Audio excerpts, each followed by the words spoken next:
नमस्कार छात्रों, हिंदी पाठ्यपुस्तक में आप सभी का स्वागत करती हूँ। मैं अल्पिता बासा। आज हम पढ़ने वाले हैं पाठ 9वां, जिसका नाम है रीढ़ की हड्डी और जिसके लेखक है जगदीश चंद्र माथुर। यह एक एकांकिका है और इस एकांकिका में हमें पात्र बताए हुए हैं जिसके नाम मैं आपको अभी बताने वाली हूँ। यह है उमा, एक सुशिक्षित युवा लड़की। ये उमा के पिताजी राम स्वरूप, उमा की माता प्रेमा स्वरूप, ये उनके घर का नौकर रतन, ये है उमा को देखने आने वाले लड़के वाले, जिसमें है ये गोपाल प्रसाद और उनका पुत्र शंकर। तो चलो पढ़ते हैं हम पाठ रीढ़ की हड्डी। छात्रों, मैंने आपको पात्रों का विषय तो करा दिया। अब पढ़ते हैं पाठ। एक कमरा। अंदर के दरवाजे से आते हुए जिन महाशय की पीठ नजर आ रही है वह अधेड़ उम्र के हैं। एक तख्ता को पकड़े हुए कमरे में आते हैं। तख्ता का दूसरा सिरा उनके नौकर ने पकड़ रखा है, यानी वो हॉल में कुछ तख्त यानी एक टेबल लेकर आ रहे हैं, उन्हें कहीं पे तो रखना है। राम स्वरूप, अबे धीरे धीरे चल, अब तख्तों को उधर मोड़ दे। उधर तख्ता के रखे जाने की आवाज़ आती है। यह एकांकिका कहानी में हमें एक नाटक सादर किया है जिसमें जो पात्र हैं घर में कुछ कार्यक्रम है और राम स्वरूप अपने नौकर के हाथों एक टेबल यानी तख्त रखना चाहते हैं और वो उनसे बातें कर रहा है। बिछा दे साहब। राम स्वरूप ज़रा तेज़ आवाज़ में। और क्या करेगा, परमात्मा के यहाँ अकल बढ़ रही थी तो तू देर से पहुँचा था क्या? बिछा दूँ साहब। और यह पसीना किस लिए बहाया है? राम स्वरूप नौकर को चिल्ला रहा है कि वो कहता है बिछा दे यानी रख दूँ, तो कहता है रखने के लिए तो लाया है टेबल हॉल पे। कहा थी तुम जब भगवान तुम्हें अकल बांट रहे थे, इतना पसीना के हमने ऐसे ही बहाया है, इतने कष्ट टेबल उठाने के लिए क्या हमने ऐसे ही कहे हैं? रतन तख्त बिछाता है और हंसता ही करके। राम स्वरूप दरी उठाते हुए, और बीबी जी के कमरे में से हारमोनियम उठा ला और सितार भी, जल्दी जा। रतन जाता है। पति पत्नी तख्त पर दरी बिछाते हैं। जब राम स्वरूप हंसता है तो जब रतन हंसता है तो राम स्वरूप उसको कहते हैं जल्दी जा और अपने बेटी के कमरे में जो हारमोनियम और सितार रखा था जो बेटी बजाती है उसे लाने के लिए कहते हैं। और पति पत्नी दोनों उस जो तख्त है वहाँ पे एक दरी यानी चद्दर बिछा देते हैं। प्रेमा, लेकिन वह तुम्हारी लाडली बेटी उमा तो मुंह फुलाए पड़ी है। राम स्वरूप, क्या हुआ? प्रेमा, तुमने तो कहा था कि उसे ठीक ठाक करके नीचे लाना। राम स्वरूप, अरे हाँ, देखो उमा, उसे कह देना कि ज़रा करीने से आए। ये लोग ज़रा ऐसे हैं कि खुद पढ़े लिखे हैं, वकील हैं, सभा सोसाइटियों में जाते हैं, मगर चाहते हैं कि लड़की ज़्यादा पढ़ी लिखी न हो। यहाँ पति पत्नी के बीच में चर्चा हो रही है और उनकी जो पत्नी है प्रेमा, वो आकर कहती है कि आप इतने सारे कष्ट कर रहे हैं लेकिन आपकी बेटी तो नाराज़ है, मुंह फुलाए हुए बैठी है। तो राम स्वरूप उसे पूछे कि क्या हुआ, क्यों मुंह फुलाया उसने, क्यों नाराज़ हुई है इतने?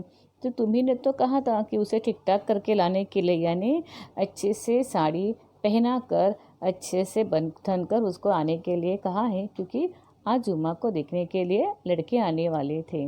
तब ये राम स्वरूप अपने पत्नी को समझाते हुए कहते हैं कि उमा को ठीक ठाक लेकर आना, अच्छे बंधन के लेकर आना और उसे अच्छे से यानी करीने से यानी अच्छे से आना है बनकर।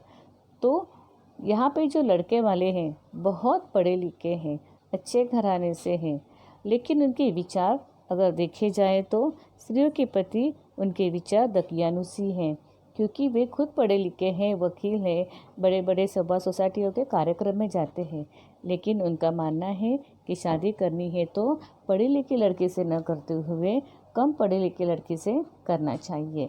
इसीलिए वे राम स्वरूप अपनी पत्नी प्रेमा को कहते हैं कि उमा को तुम ठीक ठाक से लेकर आना, सज धज कर। प्रेमा और लड़का, पत्नी यहाँ पे लड़के के बारे में पूछती है। राम स्वरूप, बाप शेर है तो लड़का सवा शेर, बीएससी के बाद लखनऊ में ही पढ़ता है, मेडिकल कॉलेज में। कहता है कि शादी का सवाल दूसरा और पढ़ाई का दूसरा, क्या करूं, मजबूरी है। कहता है लड़का भी बाप से ज़्यादा पढ़ा लिखा है, बीएससी किया है, लखनऊ में पढ़ता है, मेडिकल कॉलेज में, लेकिन पढ़ाई और शादी का मामला दूसरा मानता है। वह कहता है कि पढ़ाई तो करनी है, लेकिन अब पिताजी ने कहा है कि शादी करनी है तो मजबूरी है, पिताजी की बात को कौन टाल सकता है। और यहाँ पे शंकर अपने पिताजी की बात को मानता हुआ लड़की को देखने के लिए उमा के घर आया हुआ है। रतन, बाबूजी बाबूजी, धीमी आवाज़ में। पति पत्नी के बीच में जब चर्चा होती है तभी उनका नौकर रामस्वरूप दौड़ते हुए आता है और कहते हैं कि जल्दी आ जाइए। वो लोग आ गए। रामस्वरूप दरवाजे के बाहर जाकर, अरे प्रेमा, वे आ भी गए। तुम उमा को समझा देना, थोड़ा सा गा देगी मेहमानों से। हैं आइए आइए। बाबू राम गोपाल प्रसाद बैठते हैं। हैं मकान ढूंढने में तकलीफ तो नहीं हुई। वे फटाफट अपने पत्नी से बातें कहते कि खेना, उमा को नाराज़ नहीं होना है, और जब लोग कहे तो थोड़ा गा के भी बताना है कि लड़की का सवाल है तो उसे सब कुछ करना पड़ेगा। और इस बीच में वो अपने आने वाले जो मेहमान हैं गोपाल प्रसाद से कहते हैं कि आपको मकान ढूंढने में कोई तकलीफ तो नहीं हुई। गोपाल प्रसाद खंगा कर, नहीं, तांगे वाला जानता था, रास्ता मिलता कैसे नहीं। मतलब कोई आसान बात नहीं थी। जो हम तांगे में जिस बैठे थे उस तांगे वाले ने बड़े आसानी से आपके घर का रास्ता बता दिया। रामस्वरूप, हाँ, लड़की की तरह मुखातिब होकर। लड़की की तरह मुखातिब होकर मतलब क्या है कि लड़के के सामने देखना। मुखातिब ये एक हार्ड वर्ड है, अगर आप चाहते हो तो लिख सकते हैं नोटबुक में। आपके सामने नोटबुक होगी या टेक्स्ट बुक होगा, उसमें भी आप लिख सकते हैं, सामने के और देखते हुए।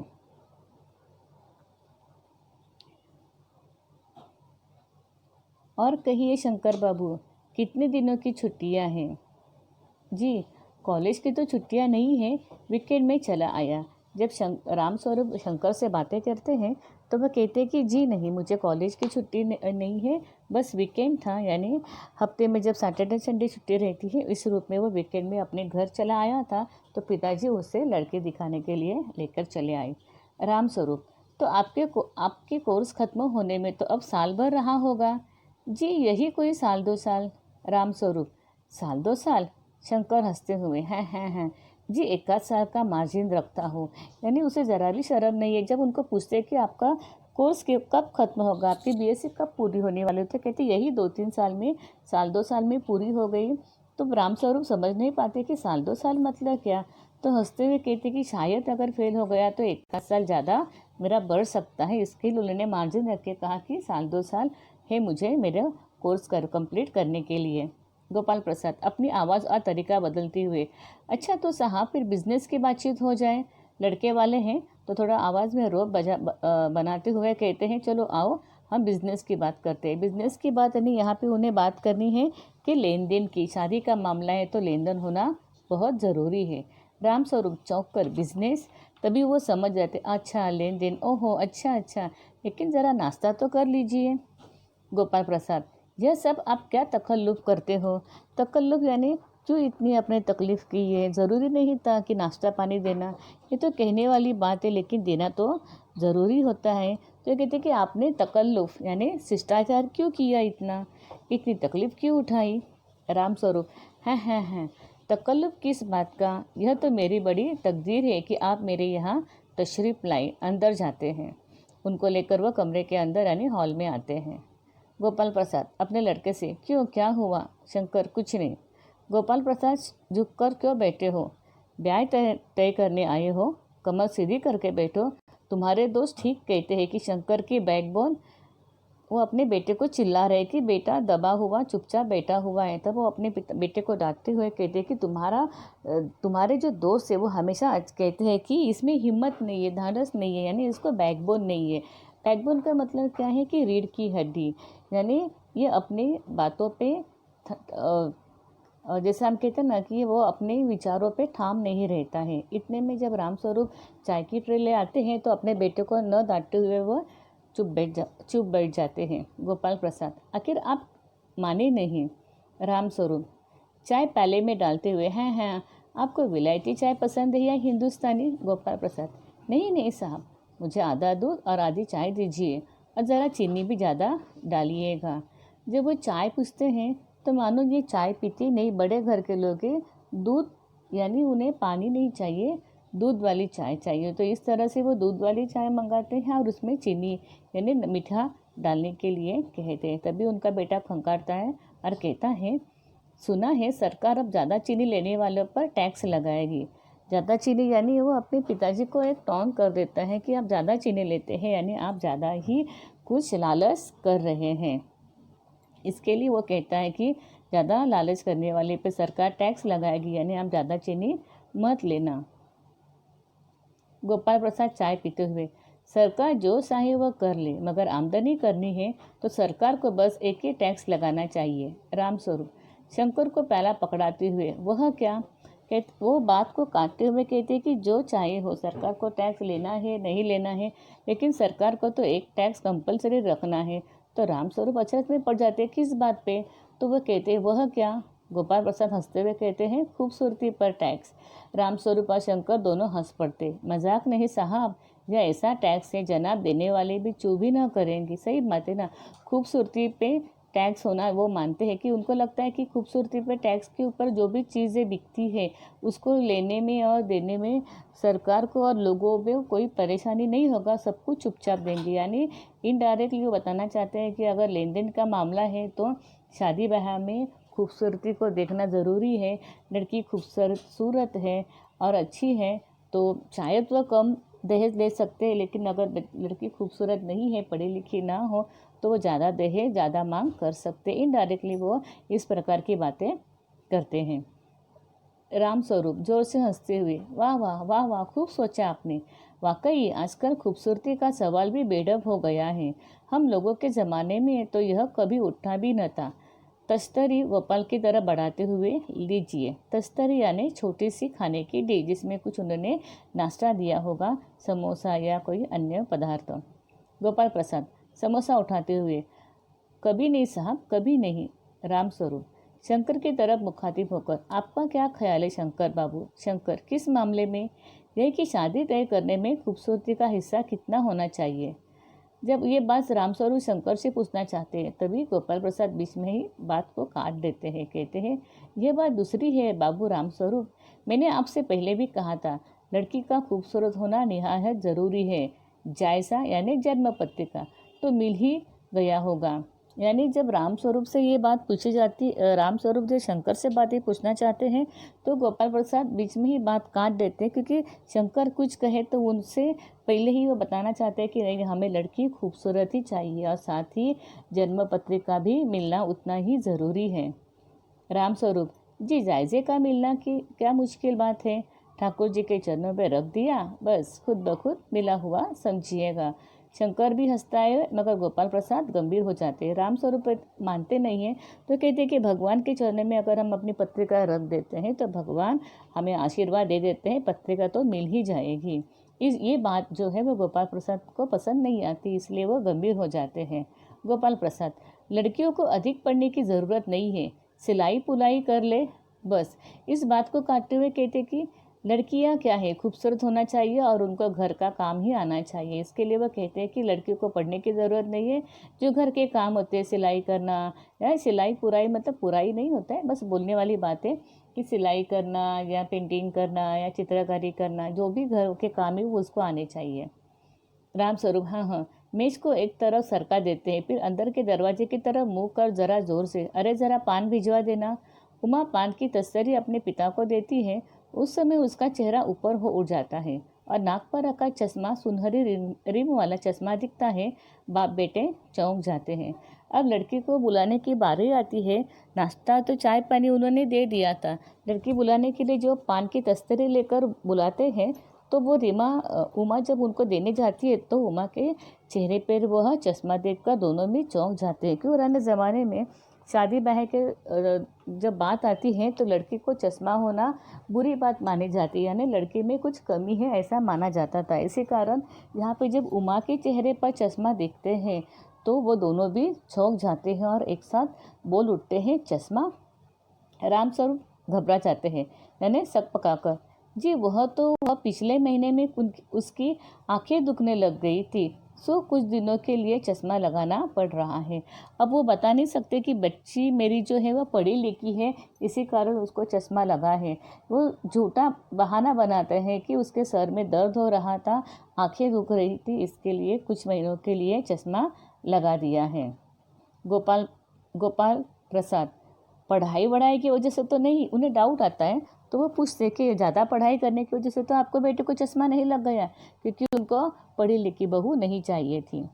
रामस्वरूप, नहीं साहब, वो तो मैंने अर्ज किया ना। यानी कहते हैं कि मैंने आपको पहले ही बताया कि मेरी बेटी पढ़ी लिखी नहीं है, वो तो मैट्रिक पास है। रामस्वरूप यहाँ पे झूठ बोलते हैं, जबकि रामस्वरूप की बेटी मैट्रिक पास न होकर BA पास की थी। गोपाल प्रसाद, हूँ संतुष्ट होकर कुछ कोमल स्वर में, बैठो बेटी, लड़की को देखकर बड़े प्यार से बोलते हैं रामस्वरूप। वहाँ बैठ जाओ उमा, बस तख्त पर अपने बाजे वाजे के पास। उमा बैठ जाती है। रामस्वरूप कहते हैं, जहाँ तख्त बिछा था, जहाँ हारमोनियम सितार रखी थी, वहाँ पे उसे बैठने के लिए कहते हैं। गोपाल प्रसाद, चाल में तो कुछ खराबी है नहीं, चेहरे पर भी छवि है, हाँ कुछ गाना बजाना सीखा है।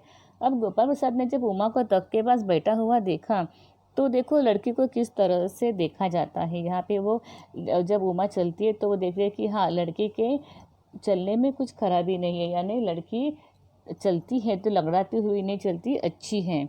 और वह कहते कि छवि भी अच्छी, यानी दिखने में भी सुंदर है। अब उसका आवाज़ सुनने उनको है कि लड़की घर में कुछ एंटरटेनमेंट कर सकती है कि नहीं।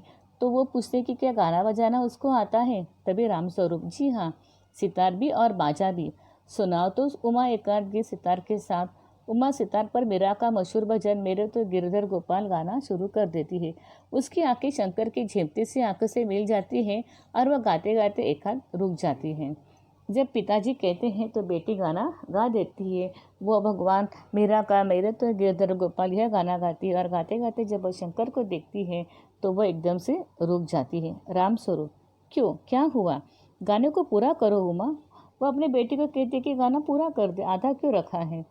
गोपाल प्रसाद, नहीं नहीं साहब, काफ़ी है, आपकी लड़की अच्छा गाती है। देखो लड़की की चाल चलन देख ली, लड़की की सुंदरता देखी, लड़की का आवाज़ देख रहे हैं और कहती कि ठीक है, हमें पता चला कि आपकी लड़की अच्छा गाती है।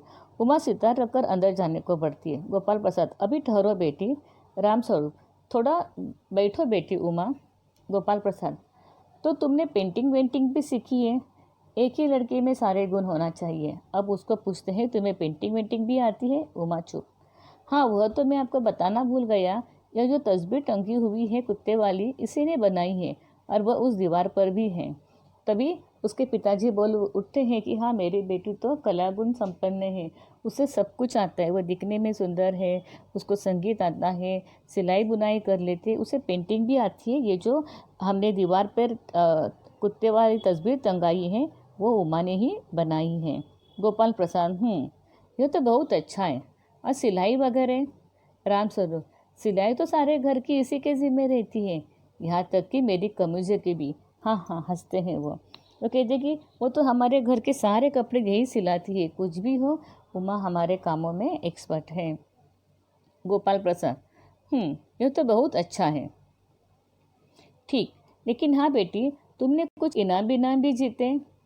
अब इनको लड़की देखनी है, क्या करना है पता नहीं, लेकिन अब वो उसको इनाम विनाम के बारे में पूछ रहे। घर का काम का जाता है, और जब पढ़ी लिखी नहीं है तो इनाम कहाँ से मिल सकते हैं। लेकिन स्कूल की बात कर रहे हैं कि अगर वो पढ़ी लिखी है, होशियार है, तो शायद उसको स्कूल में या पेंटिंग में या गाने में इनाम विनाम मिला हो। तो इस प्रकार से वो पूछते कि तुम्हें इनाम विनाम तो कुछ मिला है? उमा चुप। रामस्वरूप इशारे के लिए खांसते हैं, लेकिन उमा चुप, उसी तरह गर्दन झुकाए। गोपाल प्रसाद अधीर हो उठते और रामस्वरूप सब पकाते हैं कि अब यहाँ पे उमा कुछ नहीं बोल रही है, उसको गुस्सा है लेकिन वो बात नहीं कर रही है। जब गोपाल प्रसाद पूछे तुझे कुछ इनाम भी ना मिला तो कुछ नहीं बोलती है। तो ये यानी तब रामस्वरूप जो है वो झेप जाते हैं ना, शर्मा जाते हैं कि अपनी बेटी तो कुछ बोल नहीं रही है। वो अपने बेटे को बोलने के लिए थोड़ा सा खंकारते भी है, लेकिन फिर भी उमा चुप है। रामस्वरूप, जवाब दो उमा। गोपाल से, हाँ जरा शर्माती है, इनाम तो इसने। रामस्वरूप खुद बातें करने लगते थे। गोपाल जो प्रसाद है वो तुरंत उन्हें रोक देते, थोड़ा रूखी स्वरूप में, जरा इसे भी तो मुंह खोलना चाहिए। अब ये बात नहीं करे तो उनको डर लगता है कि शायद तोतली है या बोलने में लड़खड़ाती है, क्या है। तो कहती कि नहीं नहीं, आप कुछ नहीं बोलोगे, अब हम लड़की के मुंह से सुनना चाहते हैं कि वो किस तरह से बातें करती है। रामस्वरूप, उमा देखो आप क्या कह रहे हैं, जवाब दो नो। वो अपने बेटे को कह दे कि बेटा जवाब दे, देख क्या कह रहे, तुम्हारे में कमियां निकाल रहे। उमा हल्की सी लेकिन मजबूत आवाज़ में, क्या जवाब दूँ बाबूजी। उमा को गुस्सा आता है और कहते कि मैं क्या बोलूँ। पूरी तरह से जांच पड़ताल हो रही है। इसके लिए उमा एक उदाहरण देती है कि जब कुर्सी मेज बिकती है तब दुकानदार कुर्सी में से कुछ नहीं पूछता, सिर्फ खरीदार को दिखला देता है, पसंद आ गई तो अच्छा है, वरना। मतलब जैसे हम कोई दुकान में जाते हैं, कुर्सी मेज टेबल खरीदते हैं तो उसे अच्छी तरह से देखते हैं, परखते हैं और दाम तोल मोल करके दाम लेकर खरीदते।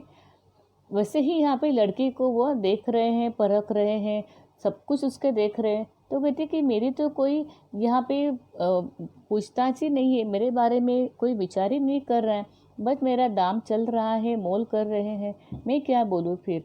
इस तरह से उमा अपने पिताजी को जवाब देती है। रामस्वरूप चौंक कर खड़े हो जाते। उमा उमा कि उन्हें इस तरह से उमा की हुई बात पसंद नहीं आती, तो वो उमा को थोड़ा गुस्सा करते। उमा, अब मुझे कह लेने दीजिए बाबूजी। गोपाल प्रसाद ताव में, बाबू रामस्वरूप, आपने मेरी इज्जत उतारने के लिए मुझे यहाँ बुलाया था। जब उमा बात करने चलती है तो उन्हें गुस्सा आता है कि लड़की इस तरह से उलट जवाब देती है तो किस तरह से अब दूसरे घर में यह संसार करेगी। तो उन्हें यह अपमान लगता है और कहते हैं कि आपने तो मेरी इज्जत उतारी, आप मेरा अपमान करने के लिए मुझे आपने यहाँ पे बुलाया है। उमा तेज आवाज़ में, जी हाँ, और हमारी बेइज्जती नहीं होती जो आप इतनी देर से नापतोल कर रहे हैं।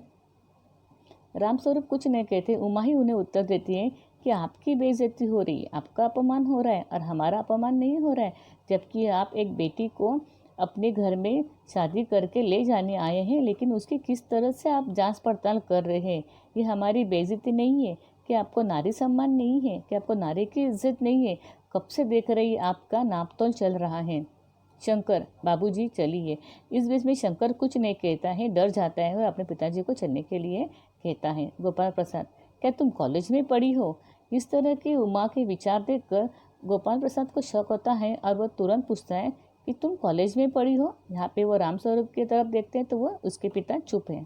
उमा बिना डरे कहती है, जी हाँ, मैं कॉलेज में पढ़ी हूँ, मैंने बीए पास किया है, कोई पाप नहीं किया, कोई चोरी नहीं की है और न आपके पुत्र की तरह लड़कियों के हॉस्टल में टांग झाँक कर कायरता दिखाई है।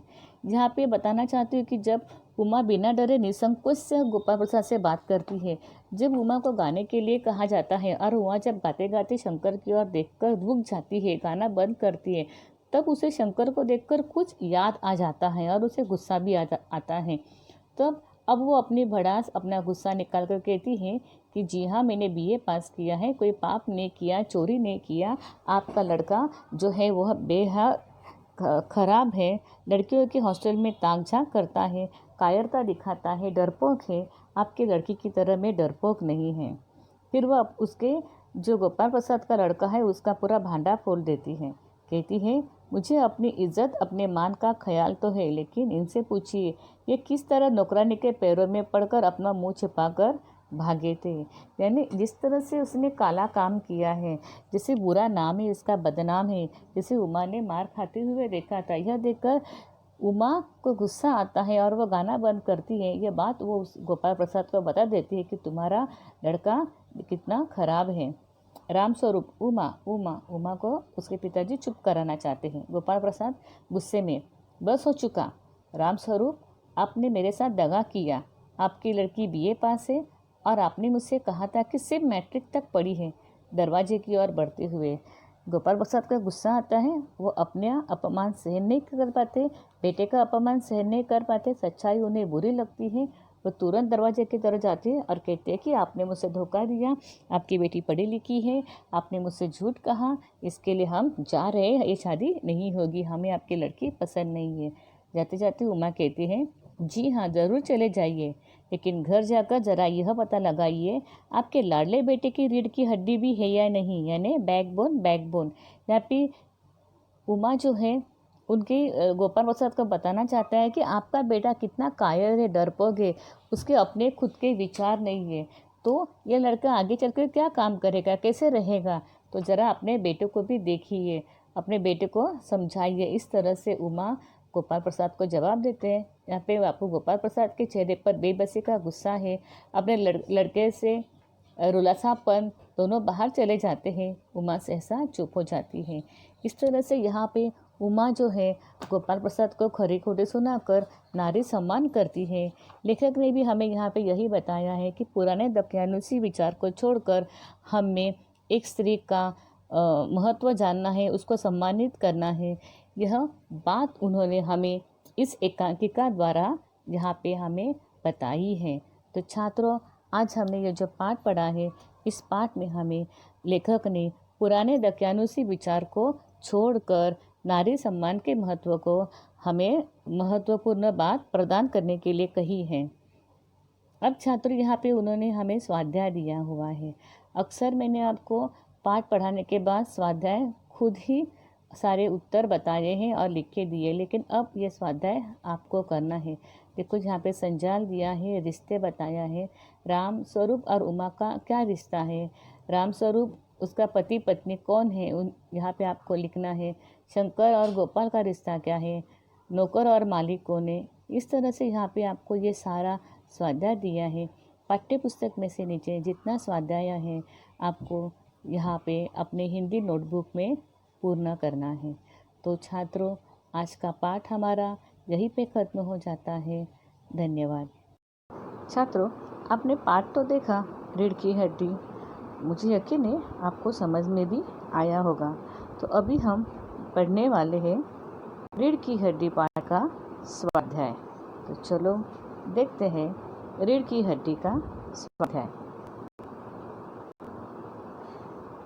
प्रश्न पहला है, एकांकी के प्रमुख पात्र। ये जो स्वाध्याय था, इसमें ये पहला प्रश्न उन्होंने दिया हुआ है। ये हमारे पाठ्यपुस्तक पर आधारित है। शुरुआत में जैसे मैंने आपको बताया था कि एकांकी के प्रमुख पात्र कौन कौन है। एक नाटक है, एकांकी है, तो इसमें प्रमुख पात्र कौन कौन थे। तो राम स्वरूप जो उमा के पिता है, प्रेमा जो उमा की माता है, रतन जो उनके घर का नौकर है, और उमा को देखने आने वाले लड़के गोपाल प्रसाद और शंकर। ये एकांकी पात्र के प्रमुख पात्र हैं।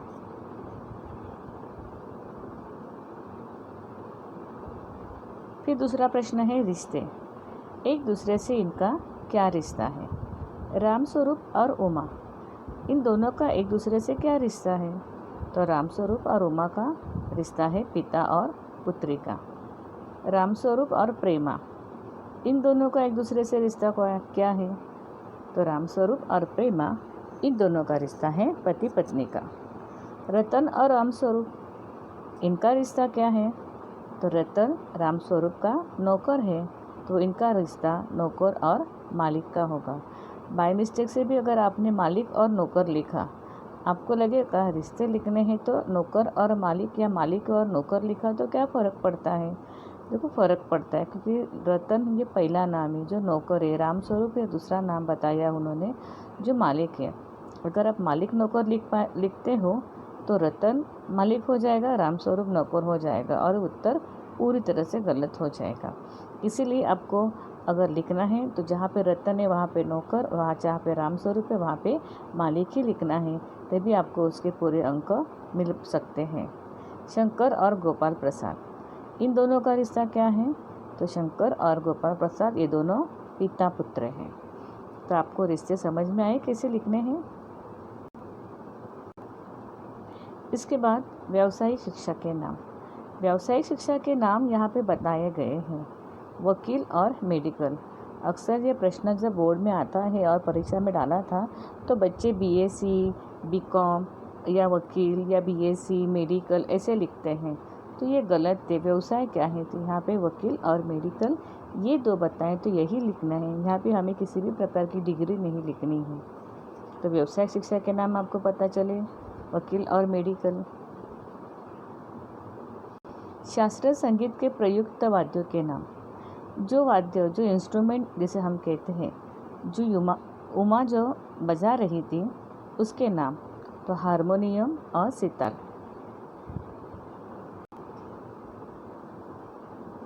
गोपाल प्रसाद की दृष्टि से बहू ऐसी हो। ये जो गोपाल प्रसाद जो लड़के देखने आए थे यानी उमा को देखने आए थे, उनके दृष्टि में बहू कैसी होनी चाहिए? तो खूबसूरत होनी चाहिए, सिलाई पुलाई जानती हो, पढ़ी लिखी अधिक न हो और चश्मा न पहनती हो, ऐसी बहू उनको चाहिए थी। उमा की विशेषताएं लिखिए।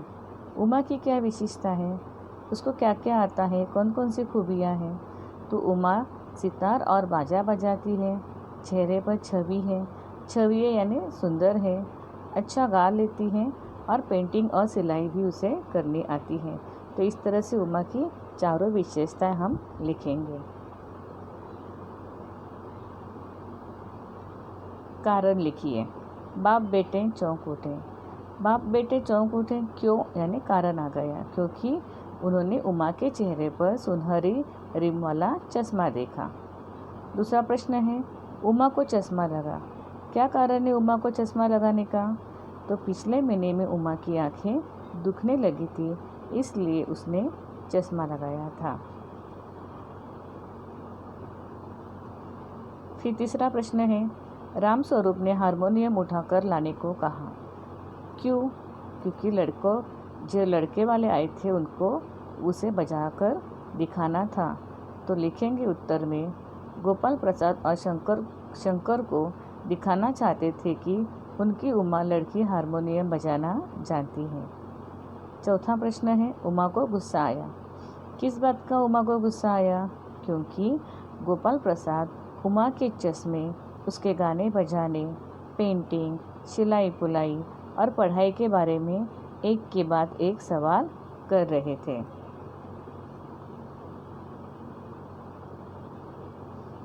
निम्नलिखित प्रश्नों के उत्तर लिखिए। गोपाल प्रसाद की राह से किस पर टैक्स लगाना चाहिए? तो उत्तर है, गोपाल प्रसाद के विचार में या राह से खूबसूरती पर टैक्स लगाना चाहिए। यह ऐसा टैक्स है देने वाले भी चू न करेंगे, यानी कुछ भी नहीं कहेंगे। प्रश्न के उत्तर लिखिए। उमा ने गोपाल प्रसाद को मजबूत आवाज़ में जवाब कैसे दिया? क्या कहती है उमा? उत्तर है, जब कुर्सी मेज़ बिकती है तब दुकानदार कुर्सी मेज़ से कुछ नहीं पूछता, सिर्फ खरीदार को दिखला देता है। पसंद आ गई तो अच्छा है, वरना। इस तरह उमा ने गोपाल प्रसाद के सवाल का जवाब दे दिया।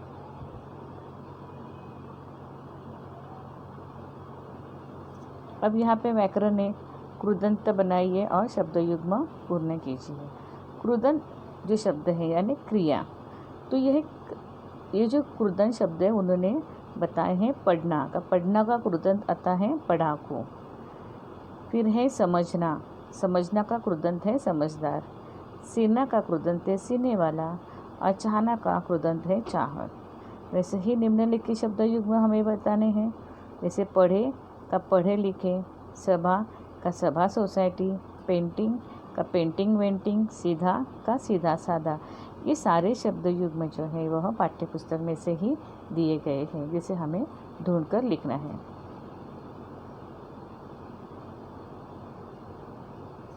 एक प्रश्न मैंने आपको यहाँ पे बताया है, शायद स्वमत अभिव्यक्ति में भी पूछा सकता है, आपके लड़के की रीढ़ की हड्डी है या नहीं? उमा इस कथन के माध्यम से शंकर की किन कमियों की ओर संकेत करना चाहती है?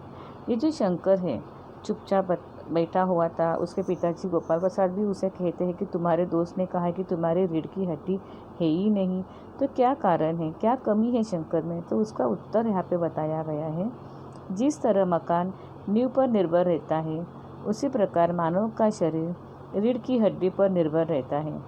शंकर कुछ झुककर चलता है, उसके दोस्त भी उसका मजाक उड़ाते हैं। शंकर की बैकबोन नहीं है, शंकर का चरित्र अच्छा नहीं है, वह गर्ल्स हॉस्टल के चक्कर लगाता है, उसकी अपनी कोई विचारधारा नहीं है, वह पिता की हाँ में हाँ मिलाता है, वह पिता की रूढ़िवादी सोच का विरोध न कर उनका समर्थन करता है। तो रीढ़ की हड्डी का तात्पर्य यहाँ आत्मविश्वास से है। शंकर में आत्मविश्वास की कमी है, इसी कारण वह हर किसी के हाँ में हाँ करता है, अपने विचार प्रस्तुत नहीं कर पाता, अपने विचारों से वह चलता नहीं है। इन कमियों को यहाँ पे उमा ने कथन किया है और इस पाठ से हमें यही तात्पर्य मिलता है कि हमें आत्मविश्वास होना चाहिए, जो यहाँ शंकर में दिखाई नहीं देता, और उमा आत्मविश्वास से परिपूर्ण थी।